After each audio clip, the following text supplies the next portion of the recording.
People need the opportunity to be good at something. So then you might ask yourself, well, what's the best antidote to the discomfort of life? And you might say, well, it's comfort. And I suppose that's what you act out when you swaddle a baby. But a better antidote is something like adventure to excellence. And that's far better antidote to suffering than the mere absence of suffering. So, not to say that the mere absence of suffering, that's not nothing, you know. Stepping out of that sedation from comfort's difficult, though, especially if you've become routinized to it. Yeah, well, that's the difficulty of maturity. You know, the Freudians said very wisely that the good mother necessarily fails. What's that mean? It means she stops providing the comfort that insulates people against the need for adventure. I heard you say recently that a mother's ability to let her child go out into the world, knowing that they're still vulnerable and that it's now down to them and the world to look after them, that's one of the bravest things that they can do. It's the female crucifixion.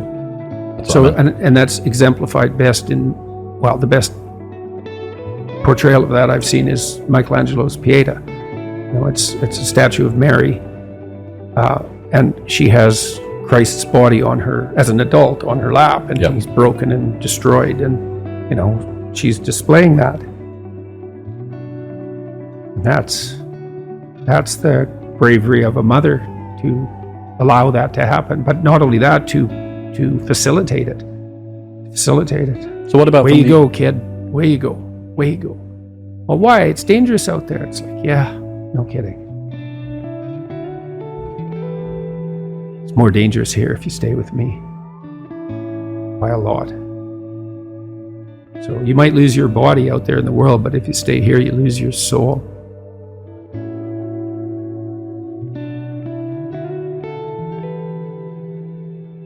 Don't have one plan, right? If you're going to stake yourself on something, you should throw a couple of alternative scaffolds up beside you so that you have somewhere to go. You want to be a doctor? Okay, well, you could be a nurse.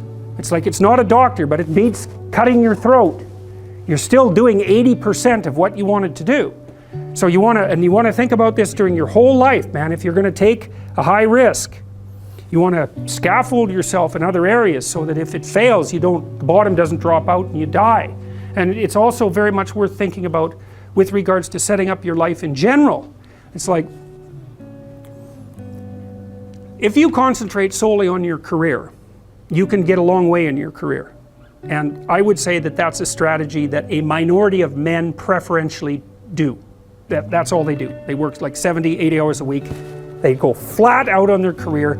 They're staking everything on the small probability of exceptional status in a narrow domain. But it's hard on them. They don't have a life. It's very difficult for them to have a family. They don't know how to take any leisure activity. Like, they get very one-dimensional. Now, it may be that unidimensionality is the price you have to pay to be exceptional at one thing, right? Because if you're going to be something like a genius level mathematician, and you want to do that or a scientist, say, it's like, you're in your lab all the time, you're working 70 hours a week or 80 hours a week, you're smart, you're dedicated, you're unidimensional, and that's how you get to beat all the other people who are doing that. It's the only way. But the problem is, you don't get a life. Now, if you love being a scientist and you have that kind of focus of mind, well, first of all, you're a rare person, and second, you're going to pay for it. But fine, more power to you. But it's a risky business to do that. You sacrifice a lot for it, you know. And I would say most often, if you're speaking about having a healthy life, that isn't what you do. You spread yourself out more. So, you know, you have a family, you have some things that you do outside of work that are meaningful to you and useful. You have a network of friends. Well, those 3 things alone, or 4 things alone, are plenty to keep you well oriented. And then if one of those things collapses, you know, everything doesn't go. Now, the price you pay for that is, the more you strive to optimize that balance, the less likely you are to be fantastically successful at any single one of them. But you might have a very, you know, if you consider your life as a whole, that might be a winning strategy. One of the things Carl Jung said, I really liked this. He thought that men went after perfection and women went after wholeness. So they're different value, they're different, there's something different at the top of the value hierarchy. So perfection would be stake it all on one thing and look for radical success. Not that all men do that, because they don't, but we're talking about extremes, at least with regards to the men that do that. The wholeness idea is more like, well, I want one thing in my life to be 150%, or I want 5 things in my life to be 80%. Well, there's a lot more richness in a life where you have 5 things operating at 80%, but you're not operating at any of them at 150%. So, and I really believe this because I've watched men and women go through their careers now for a long period of time, and one of the things there's lots of things that produce this, but one of the things that I've noticed is that mostly women in their 30s bail out of unidimensional careers. They won't do them. They won't put in the 80 hours a week that they would have to put in order to dominate that particular area. And it isn't, the reason that they won't do it is because they decide it's not worth it. And no wonder, because why would that be worth it? You have to ask yourself that. It's like, well, you want to be an outstanding scientist. It's like, okay, really, that's what you want, because that means that's what you do. Because you're competing with other people, you know, they're smart, they're hardworking, and if you want to be at the top, you have to be smarter and work harder than any of them. And working hard means working long hours. I mean, it also means working diligently, but in the final analysis, it's also an additive issue. If I'm smart and hardworking and I can crank out for 70 hours a week, and you do it for 30, it's like, in 2 years, I'm so far ahead of you, you will never, ever catch up.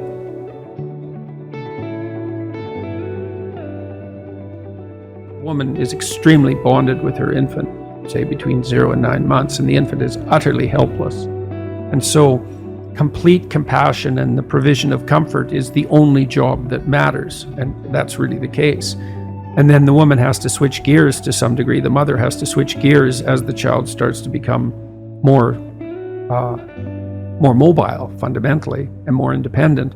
She has to let go of the infant, which is a real grieving process, and she has to start to facilitate this movement towards independence. But that's a hard shift, and so partly the role of the father in that is to be an advocate for the child's independence and to comfort the mother, to let her know that that degree of security provision is no longer necessary, but also to act as an advocate for the child's outgoing desire.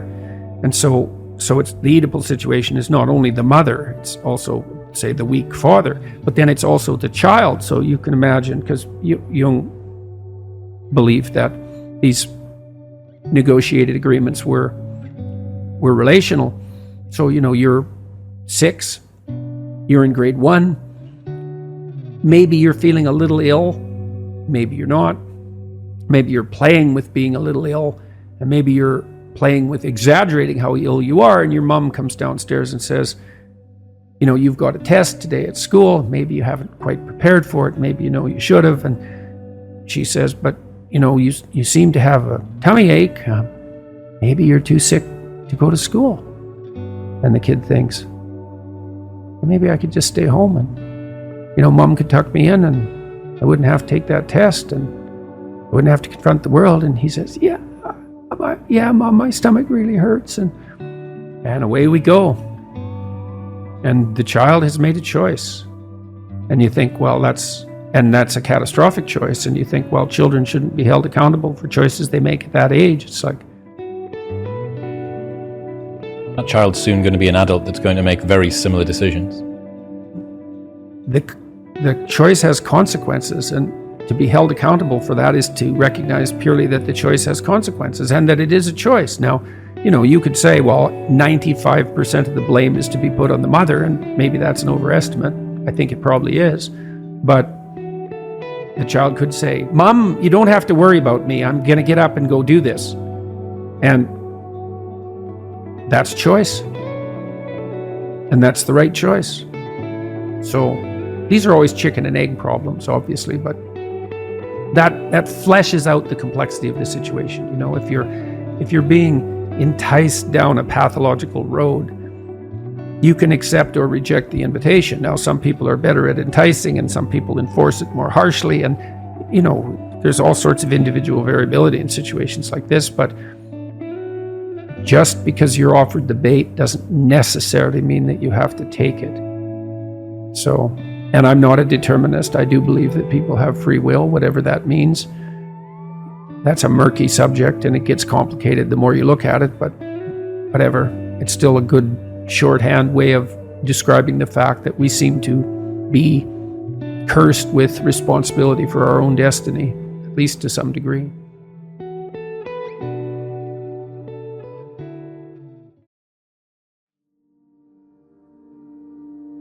How do you advise people that are dealing with imposter syndrome? Oh, everyone deals with that.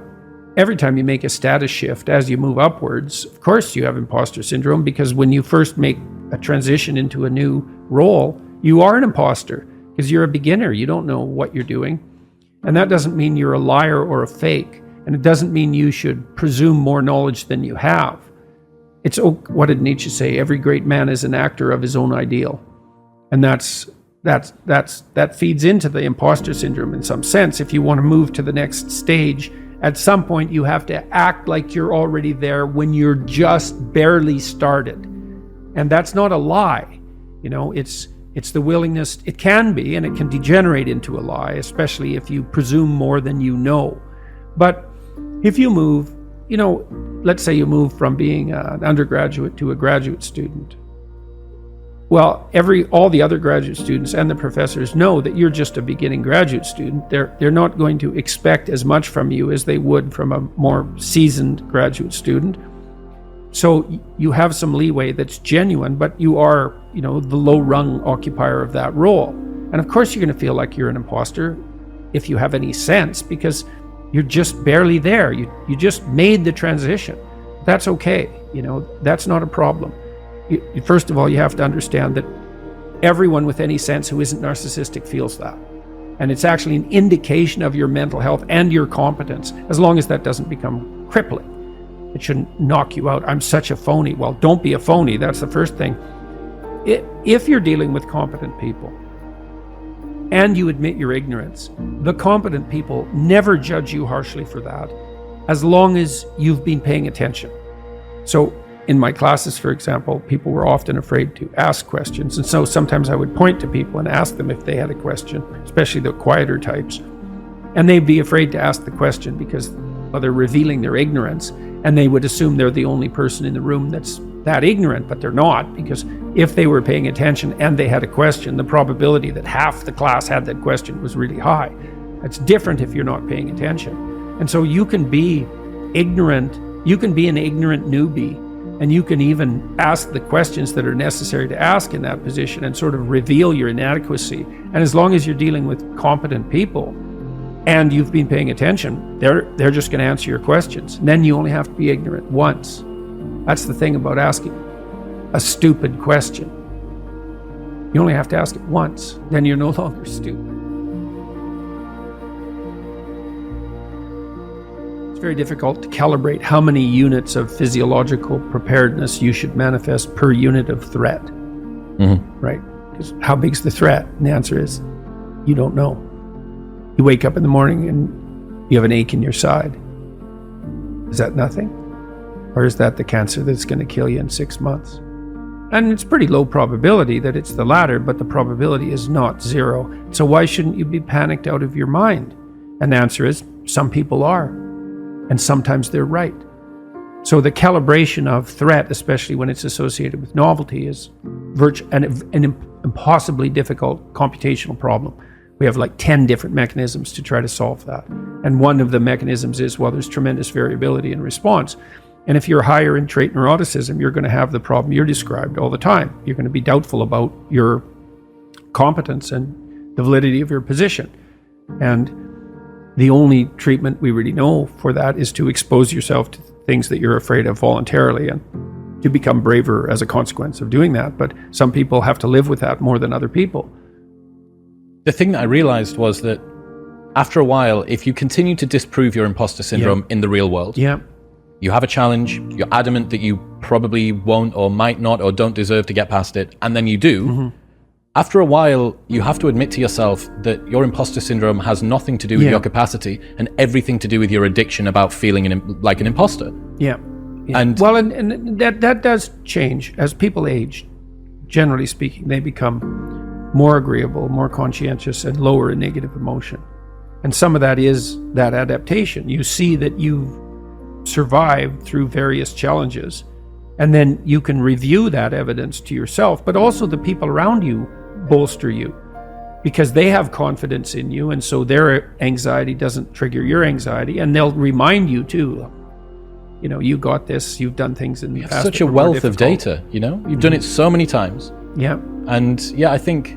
And that does help. I mean, it does help. People get more confident as they get older and they accrue experience because of that. But it's subject to that underlying trait variability and sensitivity to negative emotion. I mean, there's been good psychometric analysis of self-esteem scales and neuroticism scales. And they're pretty much the same thing reversed. And so, are you confident in yourself? Self-esteem. Do you lack confidence? Trait neuroticism.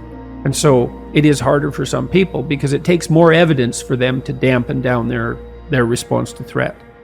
So, and it's partly because we're all adapted to some degree to the failure of induction, right? Just because something happened multiple times in the past does not mean necessarily that it will happen the next time. And that's it's the farmer and chicken problem, right? Farmer's always feeding the chicken. Chicken thinks the farmer's his best friend, but one day the chicken is dinner. And that's induction. There was a stable pattern in the past. You come to rely on it, but at any time that axiom can be disproved. And so the fact that we have variability in trait neuroticism is a consequence of the probability of the failure of induction. It's a very difficult problem to solve, how to regulate negative emotion. But I would say that the best way we know is to keep facing challenges voluntarily, pay attention at a rate that works for you, develop your competence. That actually stabilizes the environment around you, so it actually is less predictable and less threatening. Plus you accrue that evidence and you get the social support for doing so. That's your best pathway forward. So there's this idea that Carl Jung developed. He extracted it, I don't know from where, from some ancient writings that he was familiar with. I believe they were Jewish writings. He said that, classically speaking, traditionally speaking, God was viewed to rule being with two hands, the right hand and the left hand, and the right hand was justice, and that was you're going to get what's coming to you. But the left hand was mercy. And the idea essentially was that the cosmos could not exist without the proper combination of justice and mercy. You should get what's coming to you. But people are fallible and they make mistakes. And so it's reasonable to apply that to yourself. You know, there's an idea that's been developed by psychologists over the last few decades that people are basically narcissistic and that they generally feel that they're better at most things than other people. I don't buy that. I don't think the experimental evidence for that is very strong, and I certainly haven't seen that, for example, in my clinical practice, where I've seen that people are generally far harder on themselves than they are on other people. One example of that, I've written about this in my new book too, is that, you know, if you have a pet that's sick and you take it to the vet and you get medication, you're very likely to give the pet the entire course of medication, to go to the pharmacy to get the prescription filled, to give the pet the medication, to follow it through. But if you are the person who has the problem, yeah, you all laugh because you know the story. It's like a third of you won't even go fill the prescription, and of the remaining 2/3 of you, half won't take it to completion. And you think, well, why are people like that? And I think it's because they know themselves, they have contempt for themselves because of their flaws, and then they come to despise themselves. And I think that's a big mistake. That's too much justice and not enough mercy. And you know, Jung wrote about the biblical injunction that you should treat your neighbor as if he were yourself, essentially. But he talked about that as an equation, which was quite interesting. So, because it's often read as something like you should be nice to people, which is not what it means at all. Because first, nice is a very low-end virtue, but it isn't what it means. What it means is that you should treat your neighbor as if he or she is someone that you wish to encourage and develop, but that you should also have exactly the same attitude towards yourself, which is sort of in some sense regardless of what your opinion is of yourself. Critical, let's say, hypercritical even, which is often the case with people who are anxious or perhaps who are hyper-conscientious. You have to put forward to yourself the same sympathy, we could say, that you would extend to someone else that you cared for. That's the thing, is that you have to come to treat yourself as if you're someone that you care for. And I mean that technically. You detach yourself from yourself and you think, okay, well, if I was going to construct a mode of being that was optimal for this person that I happen to be, what would that look like? And that's sort of independent of whether or not you think you deserve it. It's like, maybe you deserve it and maybe you don't. Innocent until proven guilty, that's a pretty good policy. But you should come to lay out a mode of being for yourself that gives you some credit, and that will also help you in your dealings with other people, but it's often very difficult for people to do that to themselves.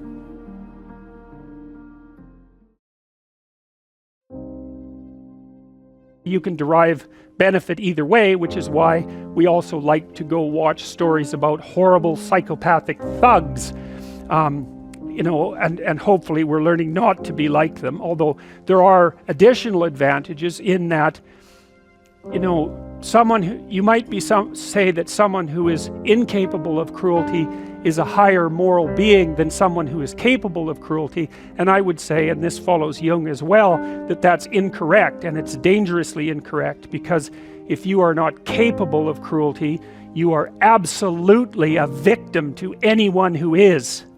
And so part of the reason that people go watch anti-heroes and villains is because there's a part of them crying out for the incorporation of the monster within them, which is what gives them strength of character and self-respect, because it's impossible to respect yourself until you grow teeth.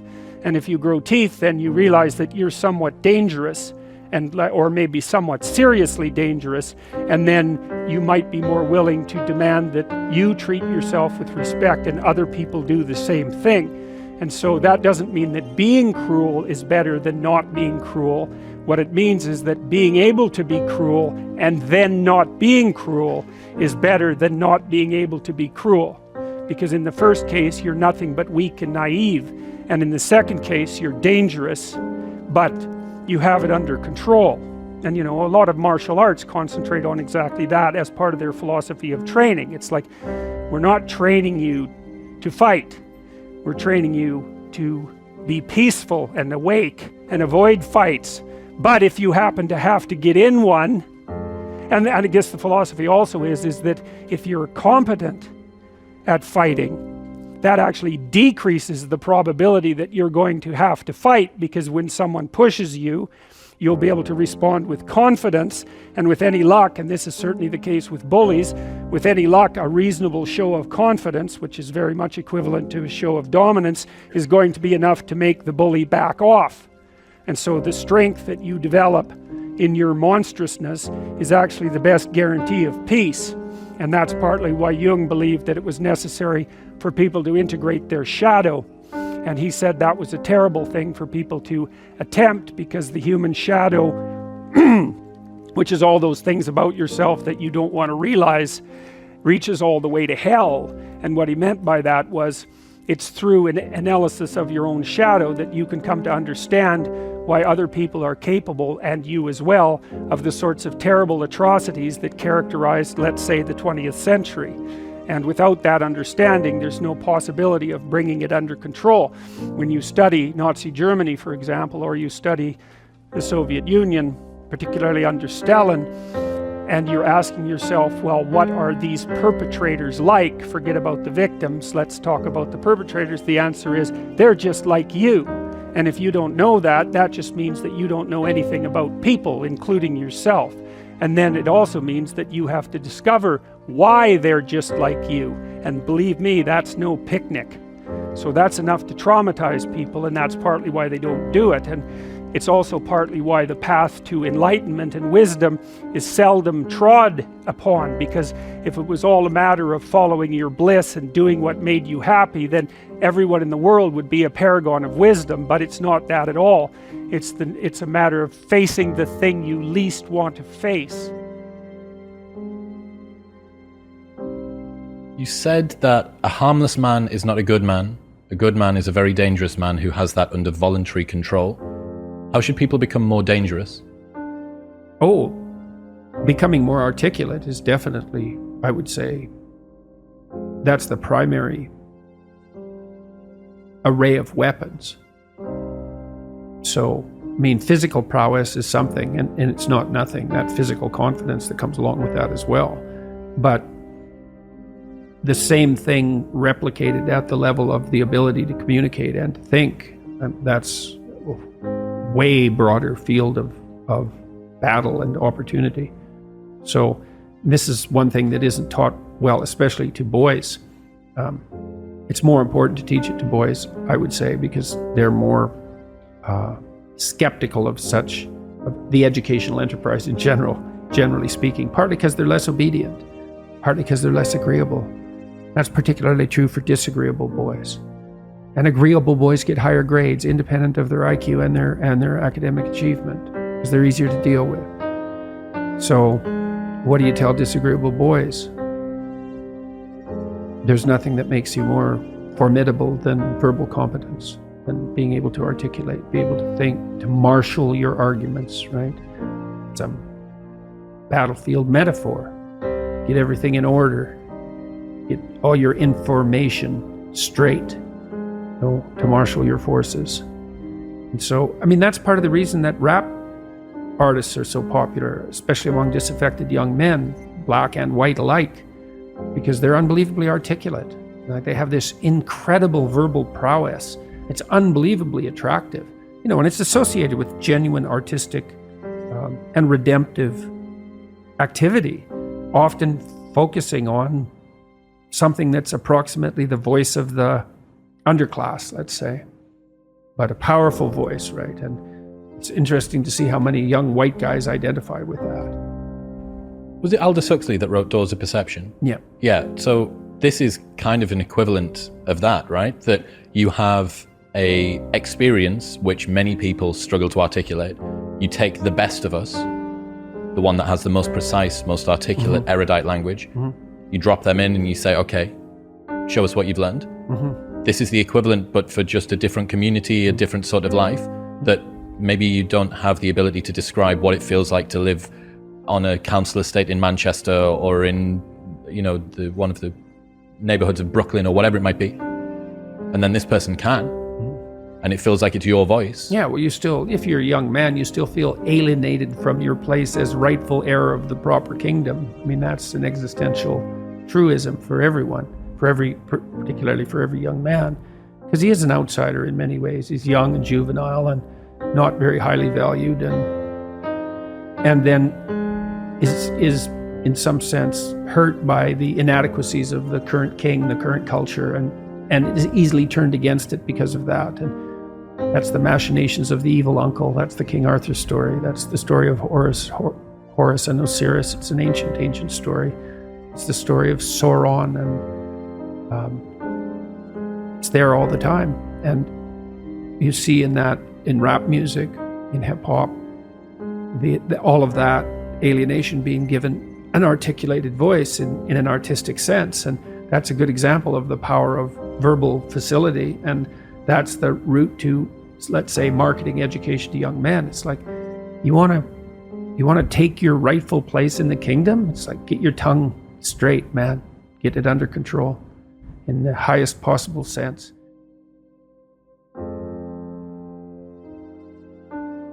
Where do you look for the most valuable thing when you don't know where it is? Well, each of the knights looks at the forest surrounding the castle and enters the forest at the point that looks darkest to him. And that's a good thing to understand, because the gateway to wisdom and the gateway to the development of personality, which is exactly the same thing, is precisely through the portal that you do not want to climb through. And the reason for that's actually quite technical. This is a Jungian presupposition too, is that, well, there's a bunch of things about you that are underdeveloped, and a lot of those things are because there's things you've avoided looking at because you don't want to look at them, and there's parts of you you've avoided developing because it's hard for you to develop those parts. And so it's by virtual necessity that what you need is where you don't want to look, because that's where you've kept it. There's a deep existential lesson in that your being is limited and flawed and fragile. You're like the genie, which is genius in the little tiny lamp, you know, this immense potential, but constrained in this tiny little living space, as Robin Williams said when he played the genie in Aladdin. But the fact that you have limitations means that the plot of your life is the overcoming of those limitations, and that if you didn't have limitations, well, there wouldn't be a plot, and maybe there would be no life.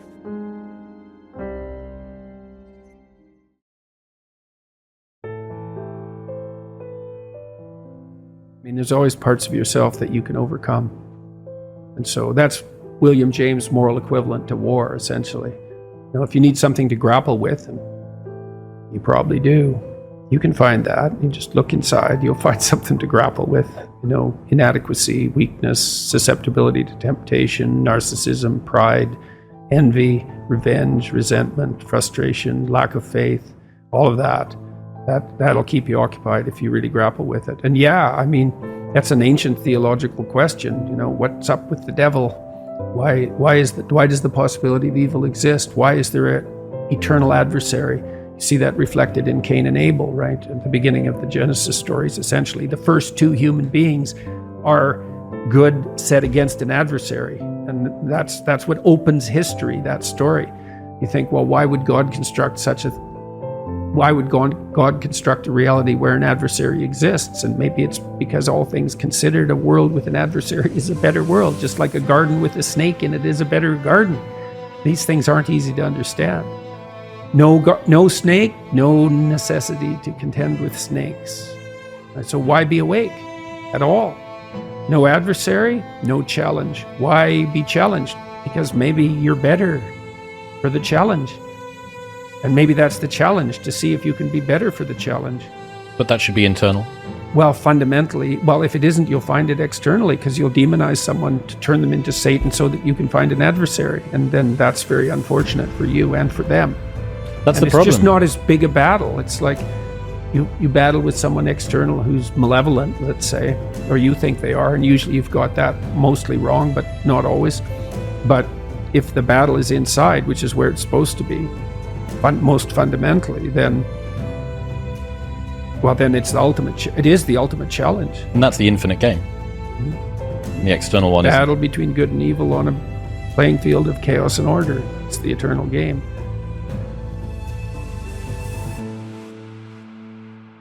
And, you know, you can play that out in the external world, but part of what the religious enterprise is about, and the Christians have really contributed to this, is the notion that sacred battle is fundamentally spiritual, which is to say, in some sense, fundamentally psychological. It's to be fought on the battleground of the soul, internally. It's a subjective issue. How do you defeat evil? You defeat the evil in your own heart. That is how you do it. And so if that's all being acted out for you in the world, well, you've misplaced Satan. That's a good way of thinking about it. This is another weakness, I think, of the atheistic position, because it's pretty hard, it's easy in some sense to dispense with belief in the highest good, but it's not so easy to dispense with belief in evil. So that's a big problem. So then where do you localize it? And you can find evidence of it everywhere, certainly in institutions. I mean, that's the whole systemic racism, corrupt patriarchy narrative, is that Satan is to be found at the core of our institutions. And to some degree, that's true, because everything we do is corrupt to some degree. And so then do you fight it sociologically? You're the good person and the institution is Satan? So you're so good, are you? You're so sure of that, are you? You've got everything in order, do you? And you might say, well, do you have to have everything in order before you fight evil on the sociological front? And the answer is, well, no, because you're never going to have everything in order, but you still shouldn't put the cart before the horse. It's a spiritual battle. And it's taken people thousands and thousands of years to figure this out. Now, first of all, it was the snake. What's evil? What's malevolent? The predatory reptile. Fair enough, man. I mean, we've been fighting with predatory reptiles for 60 million years as mammals. 60 million years. So it's a good first pass approximation. It's the snake, the poisonous snake, the external enemy, the predator. Well, what about the predator and other people? Oh yeah, that's even worse, man. It's like how predators are one thing, but predatory people, other tribes, man, they're brutal. Oh. Well, what about your predatory friend? Oh, that's pretty bad too. The friend who stabs you in the back, the person who betrays you, Judas. God, maybe that's the ultimate snake. It's like, well, how about when you betray yourself? Oh yeah. So you want to see, there's this association that's very strange that occurred in the development of Christian thought between the snake in the Garden of Eden and Satan. There's no indication in the original story that the snake has anything to do with the Lord of all evil. It's a very weird conclusion that's been drawn. It's almost extra biblical because there's almost no mention of Satan in the Bible at all, much less any direct connection between the serpent and Satan. It's a very, very strange idea, but it's part of this psychologization of evil. Like, what's the ultimate predator? What's the ultimate predator? What's the enemy you harbor in your own heart who hates you? That's the ultimate predator.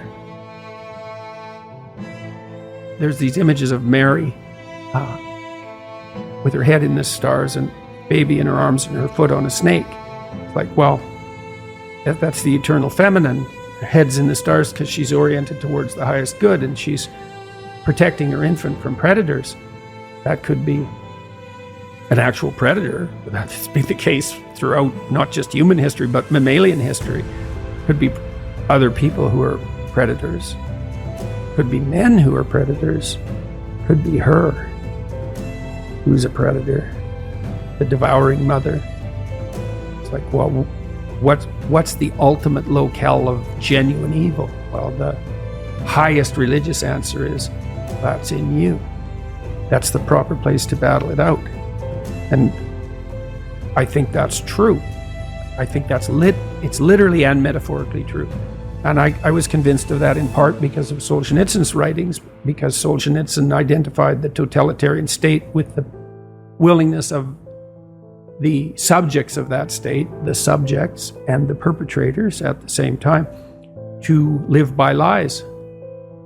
No totalitarian state if people don't lie. And every time you lie in support of the totalitarian state, then you're the perpetrator. And that's a psychological issue. It's like, you're going to lie to get along or not? Say, well, what does it matter? I'll go along with it. It's okay. We'll see how it matters. Because it matters. And that's all a psychodrama as far as I'm concerned. Fundamentally, when it's properly placed. You've got plenty of problems to take care of on your own front. And that's where you should concentrate your efforts. If you were 100% certain that there was no afterlife, would you still be able to preach that there's a positive meaning in life? If you were 100% certain. Some atheists seem to be 100% certain, and yet they still preach that there's some positive meaning to life. Would you be one of those, or would you turn into Cain, so cynical? I think that, well, as far as I'm concerned, one of the things I learned from studying 20th century history is that, like, even if you take the most cynical of ideas, let's say that life is irredeemable suffering and perhaps isn't even justified because of that, it still seems to me that you have an ethical duty, let's say, to live in a manner that reduces that to the degree that that's possible. And I think that can be experienced as meaningful in some sense independently of the transcendent context. Now, I don't exactly know how to strip off the transcendent context, because one of the things I would say that's happened to me is because I've spent so much time looking at the horrible things that people have done, is that it's like Jung said that this is one of his famous quotes. He said, "No tree can reach up to heaven unless its roots reach down to hell." And so as I've dug deeper into the depravity of human beings, my sense of the possibility of human beings has also grown, what would you say, in proportion. And until I've become convinced, actually, that good is a more powerful force than evil, even though evil is an unbelievably powerful force. And so I can't really strip the transcendent away. Now, what bearing that has on eternity, say on an afterlife, I mean, I can't say anything about that. The only thing I guess I can say is that there are many things about being that we don't understand in the least. And we don't understand the nature of consciousness or the nature of time. So I wouldn't despair about that, but yes, I think that life can still be meaningful without there being a necessity of an afterlife.